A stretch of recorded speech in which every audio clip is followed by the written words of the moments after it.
There's a very famous saying, blood is thicker than water. It's a truth we're taught from the moment we're born. But if that's true, then why are more and more people choosing to run away from their own families? Not just staying mad for a few weeks, I mean disappearing completely. No birthdays, no Thanksgiving, no weddings, no funerals, just silence. And if you think only extremely toxic families lead to this kind of thing, not exactly. Some families look perfect from the outside. Beautiful Facebook photos, fun weekend parties. But behind closed doors, there is emotional manipulation, quiet control, and invisible pressure that slowly suffocates them for years, until one day they suddenly say, enough, and disappear, without a single explanation. Psychologists say cutting off family is usually not an impulsive decision. It is a deep and complex survival psychology. In this video, we're going to break down what is really happening inside the brain of people who choose to leave their families behind. If you're struggling with heavy guilt or desperately trying to understand why someone you love suddenly turned their back on you, then this may be the explanation you've been searching for all this time. Welcome back. I'm Apex. Let's begin.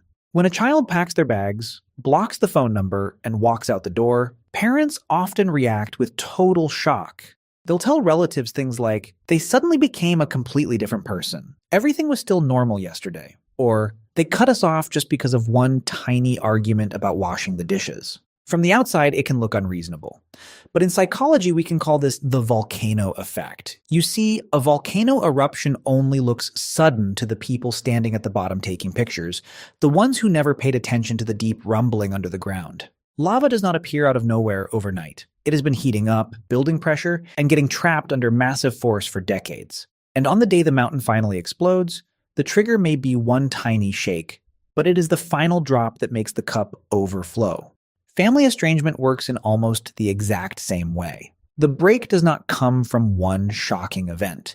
It comes from a quiet process of erosion, created by repeated micro-traumas. So what are micro-traumas? They are not a slap. They are invisible scratches that happen again and again. It's the sarcastic joke at family dinner. Oh, so you finally found a job? I thought you were planning to live off your parents forever. It's gaslighting. You're being too sensitive. I was only joking. That never happened. You must have imagined it.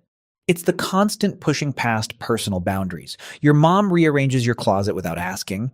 Your dad calls you 5 times a day while you're at work and gets offended if you don't pick up. One sarcastic comment will not destroy you, but 10,000 sarcastic comments over 20 years will change the structure of your brain.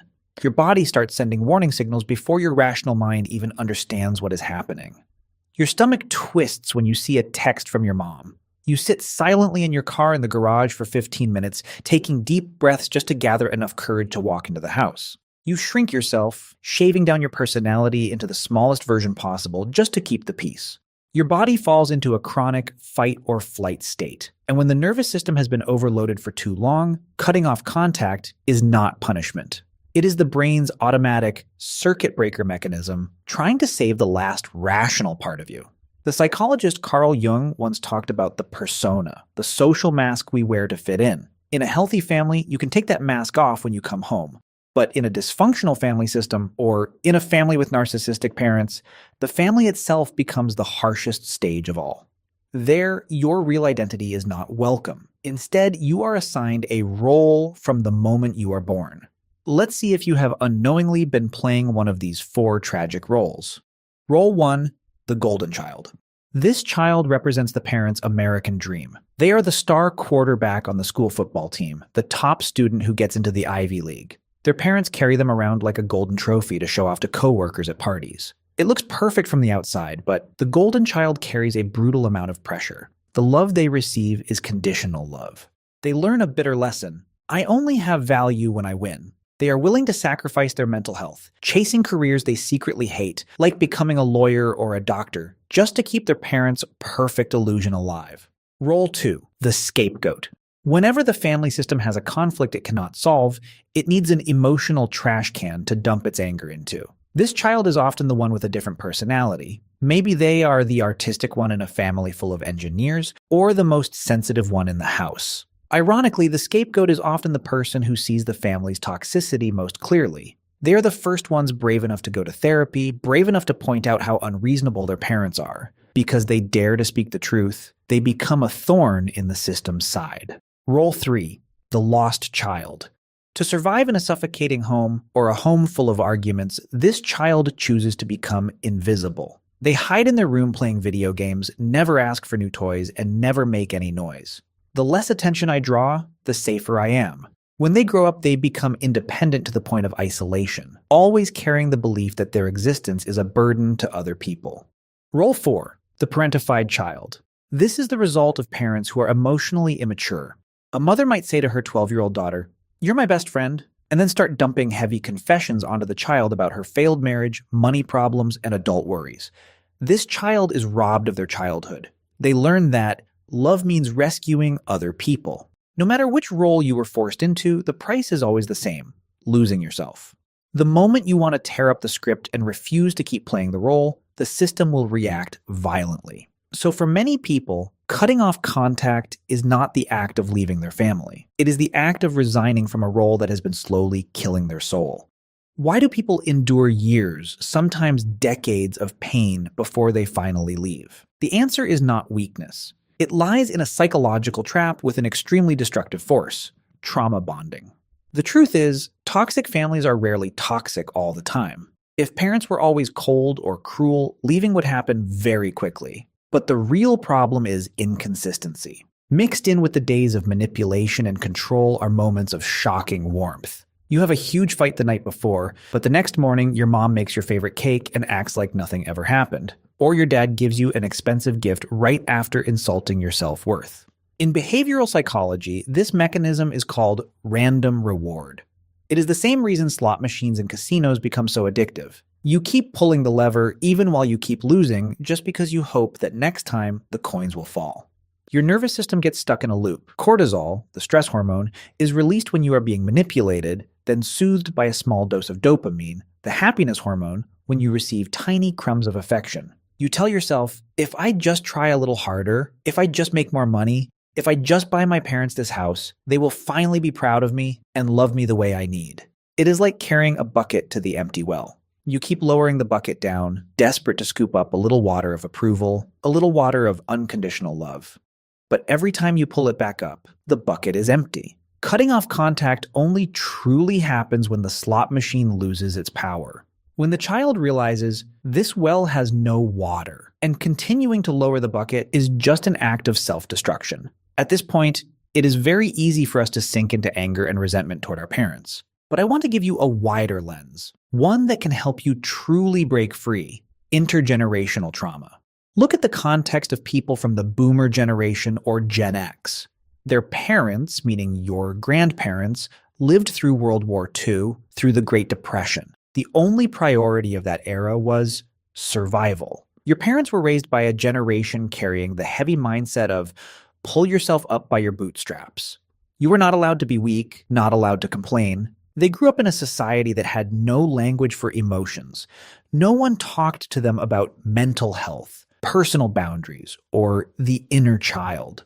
Their frame of reference for love was very practical and harsh. I gave you a roof over your head. I paid your tuition. You did not starve to death. That means I did my job. They do not know how to connect emotionally because they themselves carry empty, ruined spaces inside that were never filled. Without meaning to, they bleed on the people who never wounded them, and that person is you.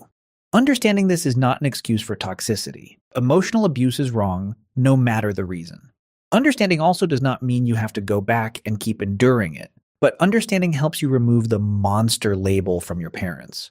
You realize they are just wounded, limited human beings. They could not give you a warm coat because they themselves are freezing to death inside their own inner world.